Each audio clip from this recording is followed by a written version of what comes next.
Bonjour à tous les poulpes académiciens, bienvenue dans cet épisode 10 de la pause Allez, café. encore un nouveau truc. Ouais, on essaie toujours pas décider sur le nom. Donc si vous êtes inspiré et que voilà, vous voulez partager, allez-y. Donc si vous avez galéré à trouver, parce que j'ai eu des retours comme quoi vous avez galéré peut-être à trouver notre podcast en rediffusion, donc tapez sur Google Académie de la qualité efficace, Académie de la qualité efficace, et je vous garantis que si vous ne trouvez pas, c'est que vous n'avez pas de connexion internet. Aujourd'hui, je suis avec Arnaud. Arnaud, comment ça va ? Ça va bien, salut Paul-Adrien, bonjour à tous. Voilà, moi je suis le chat, donc n'hésitez pas à intervenir en direct, à poser vos questions sur le thème du jour. Donc comme d'habitude, il y avait Romain, mais comme d'habitude, il a perdu sa connexion. Il faut toujours qu'il y en ait route. un qui bloque. donc cette fois, on est deux, quoi. Donc aujourd'hui, on va parler, mon petit Arnaud, de la criticité, mais plus particulièrement des critères d'évaluation de la criticité, à savoir la détectabilité, l'occurrence et la gravité. Le mode God. Le mode God.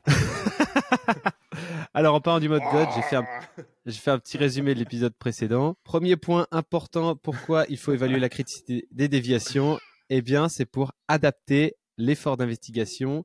Donc, le but, c'est de mettre l'énergie et le temps sur les problèmes graves et ne pas en perdre sur les problèmes qui sont pas très graves. Moins grave. Moins grave, un impact limité. Donc la difficulté de l'exercice, c'est de trouver le bon curseur pour éviter de mettre trop d'efforts partout, parce que soit on peut se faire submerger par un petit nombre de déviations où on est en train de se noyer dedans, c'est si on investit tout à fond, ou alors pas assez mettre d'efforts et finalement se faire submerger par un trop grand de nombre de déviations dû à la récurrence, parce que finalement on a mal traité nos causes. Et donc on en vient justement donc en résumé, l'évaluation de la criticité sert à rien si elle n'est pas couplée à une méthode d'investigation adaptable. Et donc on en vient justement à ce fameux God Mode qui n'est rien de plus que la gravité, occurrence, détectabilité. Et donc on avait commencé. Ça me fait tellement penser à Doom. Ouais, et donc on avait commencé à évoquer le fait que ces trois critères doivent être soigneusement définis en fonction du contexte de l'entreprise ou du site, avec des grilles détaillées afin de faciliter la prise de décision, parce que si on n'a pas suffisamment cadré ça, finalement on va pas avoir de décision répétable, et c'est finalement la porte ouverte à faire des investigations lourdes sur des petits trucs, parce qu'à cause de la perception individuelle des personnes ou de l'appétence individuelle des personnes sur les sujets. On avait aussi parlé du fait d'avoir un comité justement pour pouvoir utiliser ces outils pour justement diminuer l'interprétation personnelle en fonction de l'appétence des personnes. Exactement, voilà, ouais. Ou de la peur. De prendre cette décision à plusieurs, quoi. Alors, on a évoqué ces trois fameux critères, gravité, occurrence, détectabilité. Et donc, je te propose aujourd'hui de commencer par la détectabilité. Alors, comment est-ce qu'on définit ça, mon petit Arnaud, la détectabilité ? C'est facile, la détectabilité, c'est comment est-ce qu'on a détecté le problème, déjà, pour faire simple. Et en fait, pour moi, donc on va vouloir classer la détectabilité en 3 niveaux. Bonne détectabilité, détectabilité moyenne et détectabilité faible. Ouais. Maintenant, qu'est-ce qu'on met derrière, quoi ? Qu'est-ce qu'on met derrière ces 3 niveaux ? Alors, commençons par la détectabilité faible, c'est le plus simple, C'est un événement qu'on a détecté par hasard, complètement, et qu'on aurait pu ne pas détecter du tout, en fait. Donc, c'est un gros coup de chance si on a détecté cet événement. Et imaginons qu'on soit sur un événement qui en plus a une gravité importante et une détectabilité faible, waouh, ça fait peur, quoi. Ça veut dire que potentiellement, ce truc-là, il serait parti sur le marché avec un gros problème, quoi. Par exemple, sur la maintenance annuelle, on démonte un tuyau de NEP, un tuyau de NEP sur un équipement ou un tuyau, et du coup, on trouve 3-4 poudres différentes dedans, quoi. Là, Là, c'est Exactement. Là où c'est de la folie, quoi. Par contre, il y a, mon petit Arnaud, il y a un truc qui fait pas mal débat, qui est toujours ouvert, je pense, c'est la détection par l'analyse. C'est-à-dire que finalement, il y a le problème et on le détecte lors de l'analyse. Donc, il y a OS, boum. Parce que là, finalement, Ouais. l'analyse, tu l'as fait à chaque fois. Bah oui. Donc, Oui. est-ce que ça, finalement, ça va pas... Ah oui, parce que ça arrive un peu tôt, mais c'est pour la détectabilité moyenne. Alors, pour introduire ça, comment est-ce qu'on Bah, pas fait la détection? forcément, pas forcément. Déjà, je trouve que les OS, en fait, on peut pas appliquer forcément le même God mode dans le sens où justement, les OS, c'est systématiquement une bonne détectabilité quelque part, parce qu'on a mis en place des moyens de contrôle qui sont là pour contrôler nos produits et qui sont là pour détecter si on a été bon ou pas, quoi. Donc ça marche pas. Et je pense que sur les OS, on peut pas appliquer bêtement les outils de décision d'une déviation. Et d'ailleurs, c'est pas le cas, hein, on n'applique pas bêtement, puisqu'en règle générale, quand on a un OS, on fait toujours une primo-investigation au niveau du QC, selon les cinquièmes, hein, grosso modo, pour voir si c'était un problème lors de l'analyse ou pas. Et du coup, là, pour moi, c'est pas applicable le God Mode à un OS, tout simplement. Et l'OS, il a aussi une autre particularité qui est assez intéressante, c'est que le danger égale le risque égale l'impact. Donc le danger, Eh ben le oui. produit il est non conforme à l'analyse. Le risque, c'est que le produit il est non conforme. Et l'impact, c'est que le produit il est non conforme. Voilà, exactement, exactement. Donc toute cette démarche qu'on présente depuis quelques épisodes ne s'applique pas aux OS, tout simplement. Mais alors, On pourra faire des sessions post-café sur les OS, hein, mais c'est pas le sujet. Et du coup... Et du coup... Ça va, Tintin? Et du coup, ouais, donc tu me posais la question, c'est quoi une détectabilité moyenne alors? ouais, Pour moi, il y a deux cas. Il y a le cas numéro un, c'est on détecte l'événement par un contrôle qui est aléatoire. ouais. C'est-à-dire qu'on a un moyen de contrôle, mais il est aléatoire. C'est un picking, ça peut être lors d'un audit interne. Et en fait, en faisant ce contrôle aléatoire, on détecte un problème, mais potentiellement, on aurait fait le contrôle aléatoire le lendemain, on l'aurait peut-être pas détecté. Mhm. Donc ça, c'est moyen. La Ça, c'est chance. un premier niveau de moyen. Ouais. Il y en a un autre.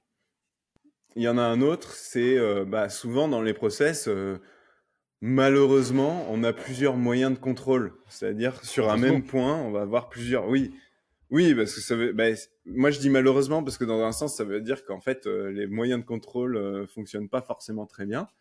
Et en Mhm. fait, c'est justement si on a détecté notre événement lors d'un moyen de contrôle qui est déjà prévu, mais il y a d'autres moyens de contrôle en amont qui sont aussi prévus et qui n'ont pas détecté le problème. Pour moi, Mhm. ça, c'est moyen. Donc peu Ça veut dire importe le qu'on a un nombre défaut de de, contrôle, de détection, quoi. Donc peu importe le nombre de moyens de contrôle, à partir du moment où on l'a détecté, mais qu'il y a il y a un ou plusieurs autres moyens de contrôle qui ont foiré avant, du coup détectabilité moyenne. Exactement. Exactement. Et c'est là où du coup c'est là où j'avais ce problème avec les OS, c'est que sur tous les problèmes qui vont qui vont être autour de la formulation par exemple, finalement ça sera détecté derrière forcément par l'analyse quoi. Enfin forcément. Oui, oui ou Et non, donc là, mais tu seras forcément sur une détectabilité moyenne, quoi. Parce que du coup, il y a le gars qui a, imaginons, prenons le cas de quelqu'un qui a oublié de mettre mettre un conteneur de poudre. Enfin, tu vois, il n'avait pas été livré. Le gars, il a mis ses 3 trucs au lieu de ses 4. Donc, il manque un certain nombre, enfin, une certaine quantité de matière. Là, premier contrôle, du coup, à sa réconciliation, il se rend pas compte. Dans son dossier de l'eau, il se rend pas compte.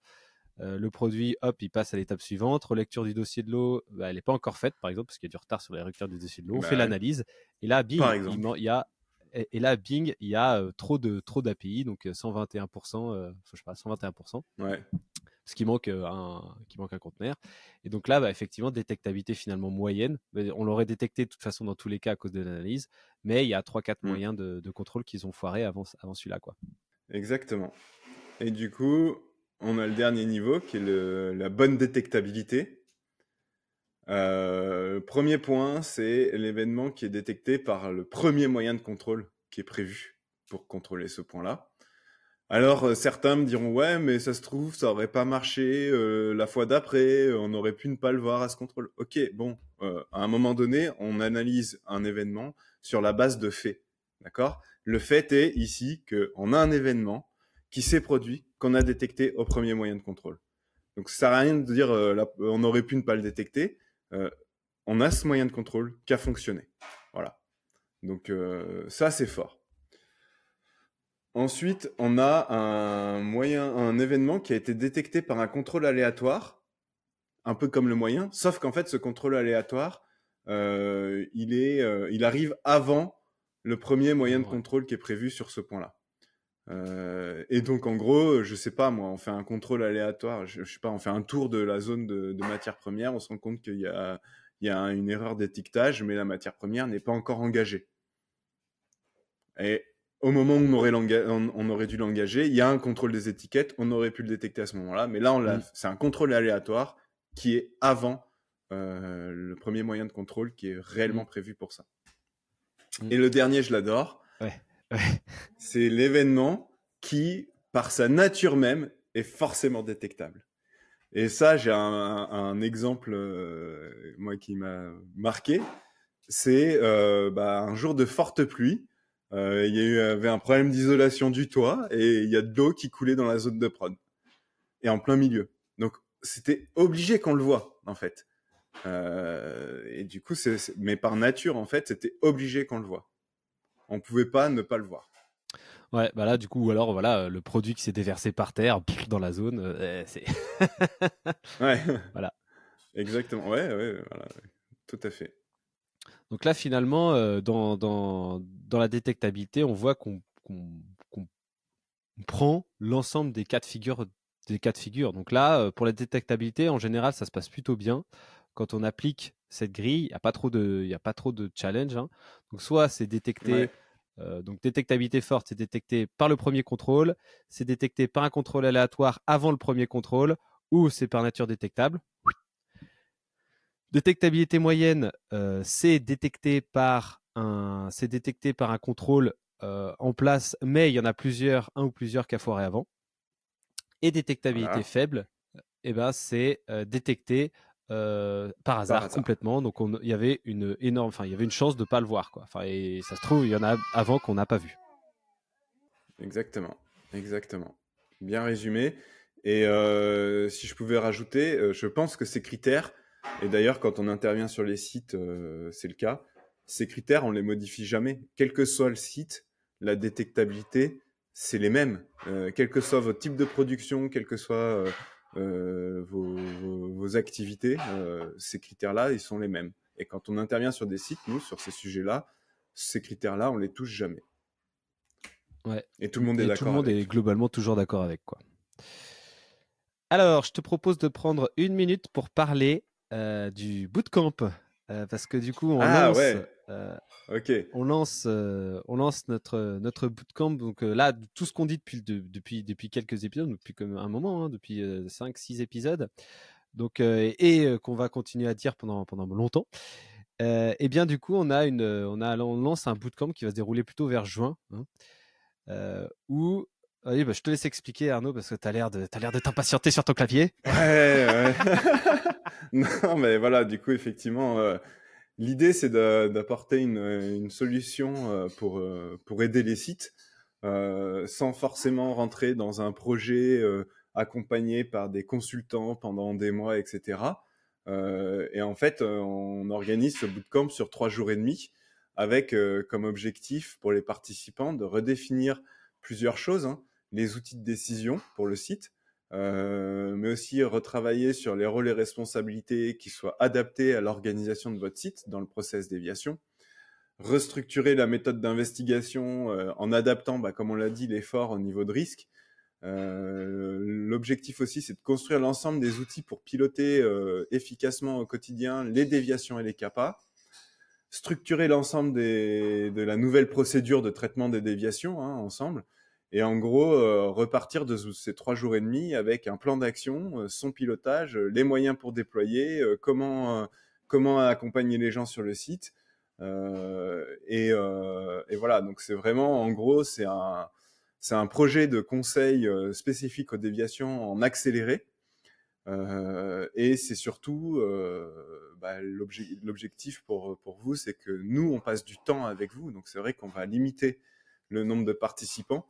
Parce que si on fait un bootcamp où il y a 20 ou 30 participants, si jamais il y a 20 ou 30 participants, on passera jamais assez de temps avec les uns et les autres pour construire les choses vraiment adaptées à votre site. Alors que ce qu'on veut, c'est que vous repartiez de là avec les éléments prêts à déployer. Et puis après, on vous suit au téléphone, on peut discuter sur votre déploiement. Mais en tout cas, voilà, que vous ayez vraiment le truc tout prêt. Et donc, on va limiter ça à 5 sites différents. Quoi. Ah, et puis du coup, finalement, du benchmark entre les sites. Exactement, de l'échange entre les sites, du partage. Ouais. Et ce que tu as oublié aussi, c'est aussi toute la méthode de pilotage du processus déviation, les KPI, etc. Je l'ai dit, construire l'ensemble des outils pour piloter efficacement les déviations et les CAPA. Quand tu l'as dit, c'était plus bon bref. Voilà. Bon, ok. Non mais oui, voilà, c'est pas que le process, c'est aussi comment on le pilote. En fait, comment on l'anime, comment on le fait vivre. Et donc, en gros, que vous ayez tous les éléments pour avoir un process qui fonctionne, qui soit efficace sur votre site, en prenant en compte l'organisation, les personnes, les outils, le pilotage, etc. Allez, donc le lien est disponible là, dans les commentaires. Ah oui, je vais le mettre dans les commentaires. Et donc, c'est bon. on va parler maintenant. Ça suffit pour le commercial. Et on va maintenant parler de quelque chose qui fait un peu plus débat. C'est l'évaluation de la fréquence ou de l'occurrence. Ça dépend de ce qu'on dit. Ouais, moi, je préférais occurrence parce que sinon, ça fait pas God mode. Et donc, alors, qu'est-ce que c'est déjà cette fameuse évaluation de l'occurrence? L'évaluation de l'occurrence, c'est de regarder combien de fois l'événement s'est déjà produit. Et alors, je dois dire que ces dernières années, ça a un peu évolué là-dessus, mais moi, je me rappelle, il y a 5-6 ans en arrière encore, ça s'est produit 3 fois sur un an, c'est récurrent. Mais en fait, si c'est un truc que tu fais déjà que 3 fois par an, oui, ça peut être récurrent. Si c'est un truc que tu fais tous les jours et que tu fais 365 fois par an, 3 fois sur 365, c'est différent que 3 fois sur 3. Ouais, et donc, pour moi, l'élément d'entrée pour évaluer la récurrence, c'est de se poser la question sur quelle fréquence se fait l'activité sur laquelle s'est produit l'événement. Est-ce que c'est quelque chose que je fais plusieurs fois par jour? Est-ce que c'est quelque chose que je fais une fois par semaine? Je sais pas, les nettoyages des locaux, par exemple. Est-ce que c'est quelque chose que je fais une fois par mois, trimestriellement, une maintenance d'un équipement, ou semestriellement, annuellement? Parce que tout ça, ça va jouer, en gros, pour bien évaluer la récurrence. Encore une fois, 3 fois sur 3, c'est récurrent. 3 fois sur 365, c'est pas si récurrent que ça. Donc intégrer la fréquence la fréquence de l'action dans l'évaluation de la fréquence du problème. Donc c'est très important pour pouvoir avoir justement pour pas s'enterrer, parce que c'est vrai que un truc que tu fais 10 fois par jour, tu as vachement plus de chances de te tromper. Alors effectivement c'est important ça dépend de tout, mais il faut le traiter. Mais du coup effectivement ça va pas être, il va vraiment falloir regarder sur l'ensemble des fois qu'on le fait. Alors, il y a une vraie question que les gens se posent, c'est est-ce qu'on regarde... Alors, quel périmètre on choisit? Est-ce que du coup, par exemple, si le problème il est arrivé sur une ligne, est-ce qu'on va regarder tous les événements sur cette ligne, sur le site, quel périmètre on va choisir finalement? Moi, je peux pas répondre à cette question. Je peux pas répondre à cette question. Non, et c'est ce qu'on dit dans nos formations. En fait, ça dépend de chaque événement. Et au bout d'un moment, nous, on donne des aides, des outils, de la méthode. Mais derrière, il y a quand même des gens qui doivent se positionner. Et chaque événement est vraiment très différent. Et du coup, il faut regarder ça plus dans le détail. Si l'événement, c'est quelque chose qui est lié à l'équipement d'une ligne, peut-être que oui, on va regarder plutôt sur la ligne. Si par contre c'est lié à, je sais pas, les boîtes qui sont liées à ce produit-là, là on va regarder plutôt ce produit-là. Donc c'est pas, on peut pas donner une réponse ferme et définitive sur cette question-là. Une autre question également qui sort régulièrement, c'est est-ce que finalement on regarde la fréquence par rapport à la cause ou par rapport au danger? Le problème, c'est qu'au moment où tu appliques ta matrice, tu n'as pas la cause. T'as rarement la Voilà, cause. tu n'as rarement la cause. Et du coup, il vaut mieux regarder au danger.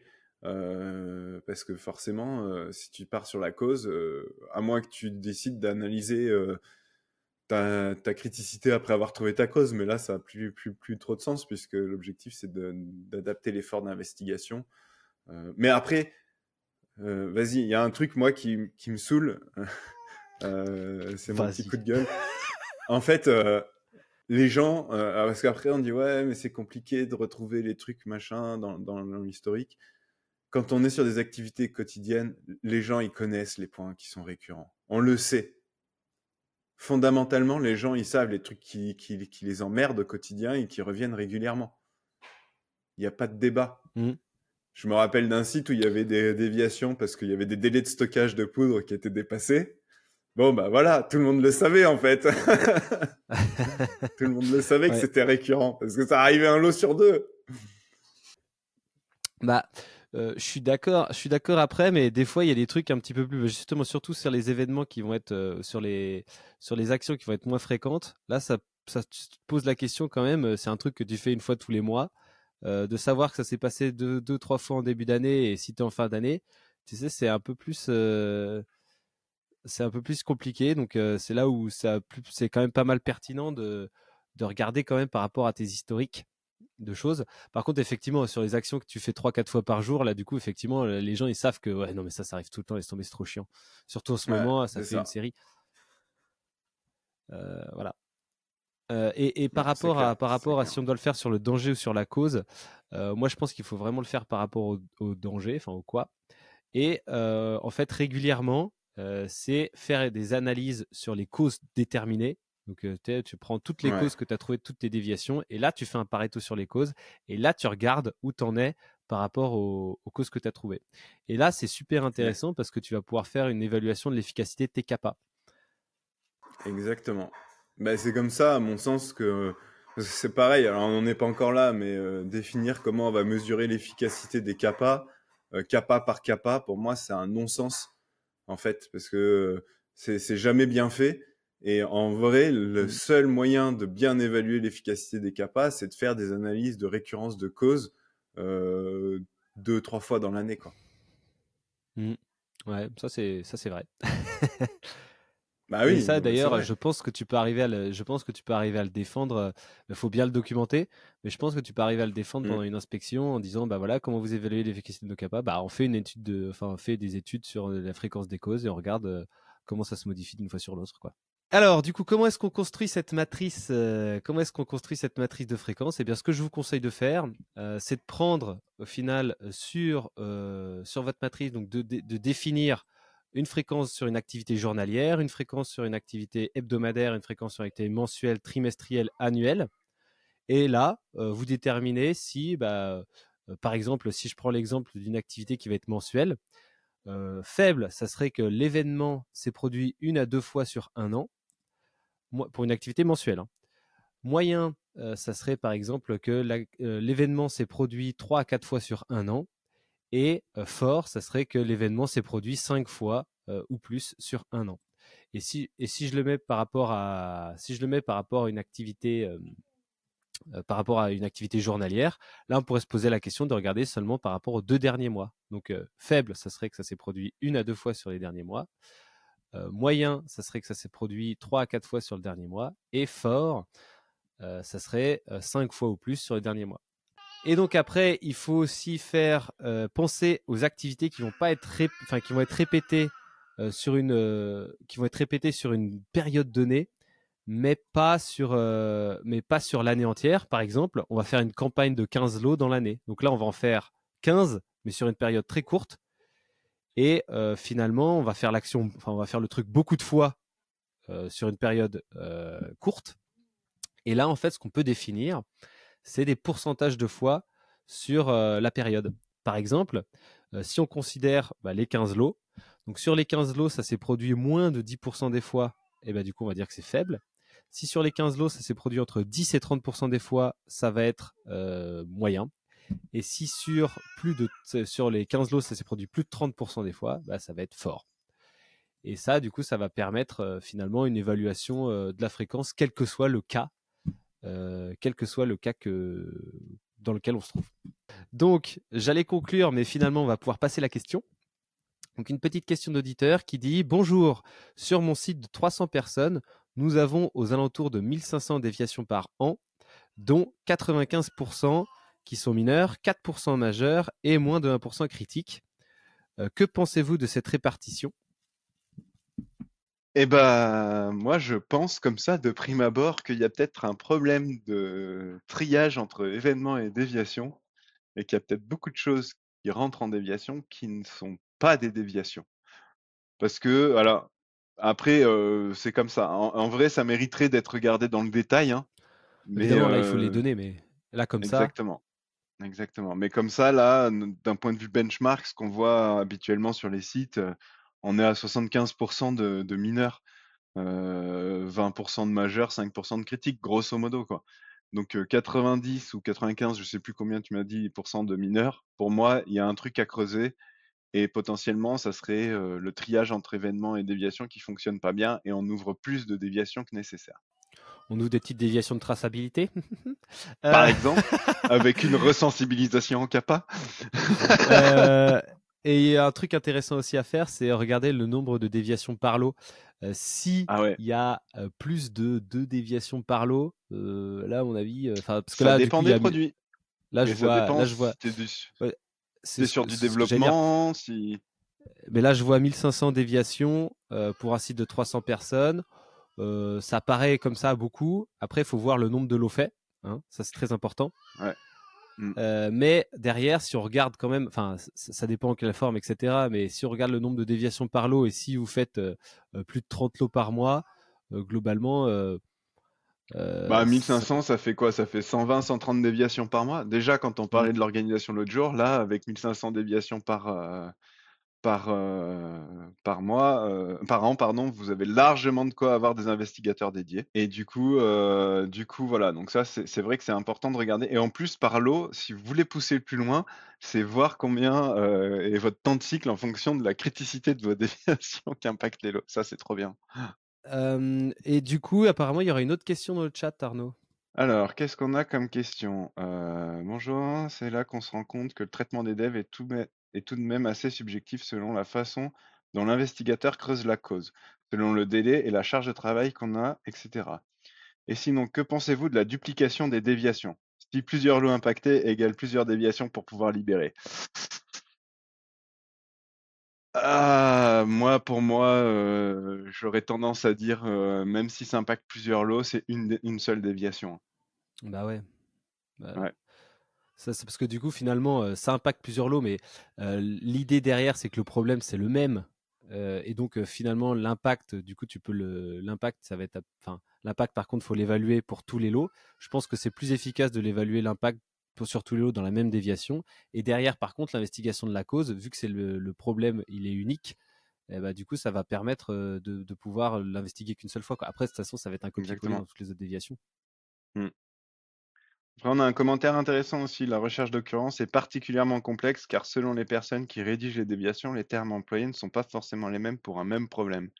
Et ça, c'est bien vrai.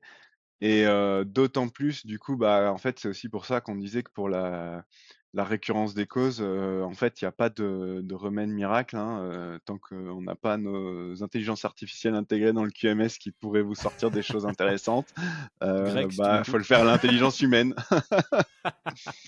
Voilà, et regarder point par point et essayer de se faire son avis en fonction de nos conclusions pour pouvoir creuser. Par contre, la récurrence de danger, oui, effectivement, c'est pas forcément tout le temps simple. Mais en même temps, j'ai envie de dire que si vous basculez dans une occurrence moyenne ou forte, à mon avis, vous le savez déjà un peu. Même sur des activités mensuelles, hein, vous le savez déjà un peu, quoi.